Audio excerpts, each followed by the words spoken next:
ANMR ನ್ಯೂಸ್ಗೆ ಸ್ವಾಗತ. ಚಿಂತಾಮಣಿ ನಗರದ ಎನ್ಆರ್ ಬಡಾವಣೆಯ ನಗರಸಭೆ ಕಚೇರಿಯ ಹಿಂಭಾಗದಲ್ಲಿರುವ ಗುರುಸ್ಪರ್ಶ ತಾಯಿ ಮತ್ತು ಮಕ್ಕಳ ಆಸ್ಪತ್ರೆಯಲ್ಲಿ ವಿಶೇಷ ಚಿಕಿತ್ಸಾ ಸೌಲಭ್ಯಗಳು ದೊರೆಯಲಿದೆ. ಮಕ್ಕಳ ತಜ್ಞರಾದ ಡಾಕ್ಟರ್ ಕಲ್ಯಾಣ್ ಎಸ್ ಜಿ ವಾರದ 7 ದಿನಗಳಲ್ಲಿ ಮಕ್ಕಳ ತುರ್ತು ಚಿಕಿತ್ಸೆ ಜೊತೆಗೆ ಪ್ರತಿದಿನ 7 ರಿಂದ ಮಧ್ಯರಾತ್ರಿ 12 ಗಂಟೆವರೆಗೂ ಕಾರ್ಯನಿರ್ವಹಿಸಲಿದ್ದಾರೆ.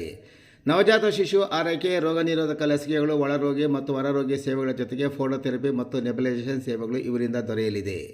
ಪ್ರಸೂತಿ ಮತ್ತು ಸ್ತ್ರೀ ರೋಗ ತಜ್ಞರಾದ ಡಾಕ್ಟರ್ ಯಶಸ್ವಿನಿ ಜಿ ರವರು ವಾರದ 7 ದಿನಗಳಲ್ಲಿ ಬೆಳಗ್ಗೆ 10 ರಿಂದ ಮಧ್ಯಾಹ್ನ 2 ಗಂಟೆ, ಸಂಜೆ 6 ರಿಂದ 9 ಗಂಟೆವರೆಗೂ ಕಾರ್ಯನಿರ್ವಹಿಸಲಿದ್ದು, ಬಂಜೆತನ ನಿವಾರಣೆ ಮತ್ತು ಲ್ಯಾಪ್ರೋಸ್ಕೋಪಿಕ್ ಸ್ಪೆಷಾಲಿಟಿ ತಜ್ಞರಾಗಿದ್ದು, ಇದರ ಜೊತೆಗೆ ಆಂಟಿನೇಟಲ್ ಕೇರ್, ನಾರ್ಮಲ್ ಡೆಲಿವರಿ ಮತ್ತು caesarean section, high risk pregnancy services, family planning service ಸೇವೆಗಳ ಜೊತೆಗೆ ಗೈನಕಾಲಜಿಗೆ ಸಂಬಂಧಿಸಿದಂತೆ ಅಡೋಲಸೆಂಟ್ ಪ್ರಾಬ್ಲಮ್, PCOD ಪ್ರಾಬ್ಲಮ್, ಗರ್ಭಶಸ್ತ್ರ ಚಿಕಿತ್ಸೆ, ಕ್ಯಾನ್ಸರ್ ಸ್ಕ್ರೀನಿಂಗ್, ಲ್ಯಾಪ್ರೋಸ್ಕೋಪಿ ಸರ್ಜರಿ ಸೌಲಭ್ಯ ಇವರಿಂದ ದೊರೆಯಲಿದೆ. ಆಸ್ಪತ್ರೆಯಲ್ಲಿ ಔಷಧಿ ಅಂಗಡಿಯ ಸೌಲಭ್ಯ, ಒಳರೋಗಿಗಳ ಸಾಮಾನ್ಯ ಮತ್ತು ವಿಶೇಷ ಕೊಠಡಿಗಳ ಜೊತೆಗೆ ಆಕ್ಸಿಜನ್ ಸೌಲಭ್ಯದ ಕೊಠಡಿ ಸಹ ದೊರೆಯುತ್ತಿದೆ.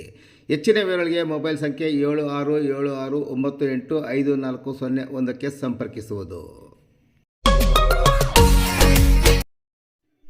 ಬ್ಯಾಂಕ್ ಖಾತೆಯಿಂದ 85,000 ರು ಸೈಬರ್ ಲೂಟಿ. ಯಾರೋ ಅನಾಮಧೇಯ ವ್ಯಕ್ತಿಗಳು ಬ್ಯಾಂಕ್ ಖಾತೆಗೆ ಕನ್ನೆ ಹಾಕಿ 2 ಕಂತುಗಳಲ್ಲಿ ಒಟ್ಟು 85,000 ರೂಪಾಯಿಗಳನ್ನು ವಂಚಿಸಿರುವ ಘಟನೆ ಚಿಂತಾಮಣಿ ನಗರದಲ್ಲಿ ಬೆಳಕಿಗೆ ಬಂದಿದೆ. ಚಿಂತಾಮಣಿ ನಗರದ ಆಜಾದ್ ಚೌಕ ಹಿಂಭಾಗದ ಗುಲ್ಜಾರ ಮೊಹಲ್ಲಾ ನಿವಾಸಿಯಾದ ಮೊಹಮ್ಮದ್ ಅಸಾದುಲ್ಲಾ 36 ವರ್ಷ ಹಣ ಕಳೆದುಕೊಂಡ ದುರ್ದೈವಿಯಾಗಿದ್ದಾರೆ. ಇವರು ಕೂಲಿ ಕೆಲಸ ಮಾಡಿಕೊಂಡು ಜೀವನ ಸಾಗಿಸುತ್ತಿದ್ದು, ನಗರದ PCR ಕಾಂಪ್ಲೆಕ್ಸ್ನಲ್ಲಿರುವ SBI ಬ್ಯಾಂಕ್ ಶಾಖೆಯಲ್ಲಿ ಕಳೆದ 10 ವರ್ಷಗಳಿಂದ ಉಳಿತಾಯ ಖಾತೆಯನ್ನು ಹೊಂದಿದ್ದರು. ಈ ಖಾತೆಗೆ ಅವರ ಮೊಬೈಲ್ ಸಂಖ್ಯೆ ಲಿಂಕ್ ಆಗಿತ್ತು. ತಾವು ಕಷ್ಟಪಟ್ಟು ದುಡಿದ ಒಟ್ಟು 85,000 ರೂಪಾಯಿಗಳನ್ನು ಖಾತೆಯಲ್ಲಿ ಉಳಿತಾಯ ಮಾಡಿ ಇಟ್ಟಿದ್ದರು. ಗೊತ್ತಿಲ್ಲದೆಯೇ ಹಣ ವರ್ಗಾವಣೆ.